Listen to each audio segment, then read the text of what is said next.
What's up, guys? Lavender CSX here, and in today's video we are waiting for the North Pole Express, and I want to say a quick thanks for getting me to 200 subscribers.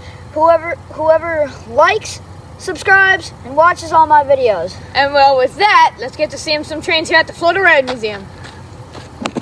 So right now we're at Dickey Road at the Florida Railroad Museum waiting for the North Pole Express to leave Parrish going to the North Pole. So let's see a train.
To my surprise, we'd have 1835 leading this North Pole Express, and what I came for, 8330, which would be at the back.